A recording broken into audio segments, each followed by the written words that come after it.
Perubahan iklim global telah memberikan dampak nyata di tingkat lokal, termasuk di lingkungan kampus Universitas Negeri Jakarta.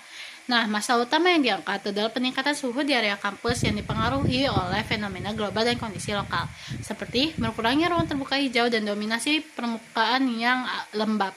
Nah, kondisi ini secara langsung menurunkan kenyamanan terma aktivitas akademika, sehingga mengganggu konsentrasi belajar dan pada akhirnya berpotensi menurunkan kualitas akademik. Di sisi lain, upaya mitigasi dan adaptasi yang ada seringkali bersifat sporadis dan kurang terkoordinasi, sehingga memerlukan sebuah solusi yang dapat memobilisasi partisipasi aktif secara luas, terukur, dan berkelanjutan dari seluruh warga kampus. Nah, berdasarkan analisis masalah tersebut, solusi yang ditawarkan adalah mengembangkan sebuah platform digital berupa website ramah lingkungan, yang solusi ini berfokus pada pilar edukasi dan peningkatan kesadaran yang dirancang untuk menjadi pusat informasi, pemantauan, dan pergerakan aksi kolektif. Nah, website ini tidak hanya bertujuan untuk menyebarkan pengetahuan, tapi juga untuk memfasilitasi perubahan perilaku sehari-hari sehingga menuju pola yang lebih berkelanjutan di dalam lingkungan kampus. Nah, prototipe ini website ini akan mengintegrasikan beberapa fitur utama. Nah, untuk mencapai tujuannya, fitur ini yang pertama ada dashboard pemantauan lingkungan real time yang akan menampilkan data suhu, kelembaban, dan kualitas udara di sekitar Universitas Negeri Jakarta. Yang kedua yaitu ada modul sayang iklim berupa sistem checkpoint atau challenge aktivitas harian atau mingguan yang mendorong perilaku hijau seperti penghematan energi, pengurangan sampah, dan penggunaan transportasi ramah lingkungan. Terus yang ketiga ada sistem gamifikasi dengan papan peringkat partisipasi per individu dan pemberian badge digital sebagai bentuk apresiasi dan pendorong motivasi. Keempat, yaitu ada pusat informasi dan aspirasi yang berisi konten edukatif tentang perubahan iklim, juga info-info kegiatan peningkatan lingkungan, dan juga terdapat fitur untuk menyalurkan laporan atau ide inovasi hijau bagi kampus. Nah, pemilihan solusi ini sebagai final solusi berbasis website, dan ini sebagai final solusi didasarkan pada pertimbangan rasional yang komprehensif dibandingkan opsi lain. Nah, seperti pertama dari aspek aksesibilitas dan cakupan, terutama digital dapat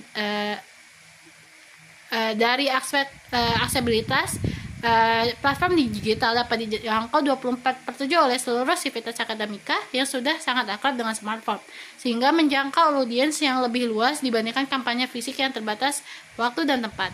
Nah, yang kedua yaitu dari segi efisiensi, biaya, dan keberlanjutan. Nah, pengembangan dan pemeliharaan website ini relatif lebih hemat dibandingkan investasi infrastruktur fisik skala besar, serta mudah untuk diperbaharui dan dikembangkan sesuai kebutuhan. Yang ketiga, keunggulannya itu pendekatan berbasis data, di mana website ini menyediakan data lingkungan, real time, dan data partisipasi pengguna yang kuantitatif, sehingga evaluasi kebijakan dan program dapat dilakukan secara objektif dan terukur. Dan yang keempat itu kemampuan membangun komunitas dan engagement melalui mekanisme gamifikasi yang menumbuhkan rasa kompetisi sehat dan keberlanjutan dalam mencapai tujuan lingkungan. Suatu hal yang sulit dicapai oleh program yang bersifat seperti program yang bersifat top down atau individu. Nah, kelima itu keunggulannya seperti peran sebagai platform integratif yang dapat menjadi hubungan untuk mensinergikan berbagai inisiatif hijau yang sudah ada di UNJ, sehingga memperkuat dampak kolektif alih-alih bekerja secara terpisah. Nah, keberhasilan implementasi solusi ini akan dievaluasi melalui serangkaian indikator pendukung yang akan diukur atau terukur. Nah, indikator tersebut meliputi ada indikator output dan indikator outcome. Nah, untuk indikator output sendiri itu kayak jumlah pengguna aktif, frekuensi kunjungan website, dan tingkat penyelesaian challenge.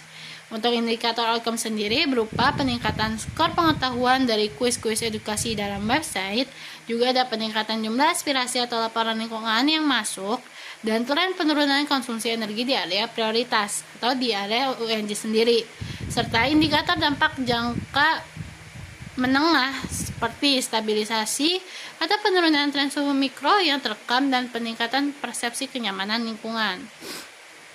Berdasarkan survei kayak bisa dari survei juga indikatornya. Nah, terus seluruh indikator ini juga akan sejalan dengan kerangka pembangunan berkelanjutan, khususnya di SDGs 4,7 mengenai pendidikan untuk pembangunan berkelanjutan. Terus bisa SDGs 11 tentang kota dan komunitas berkelanjutan. Ya, dan yang terakhir ada SDGs 13 yang paling penting, yaitu tentang penanganan perubahan iklim.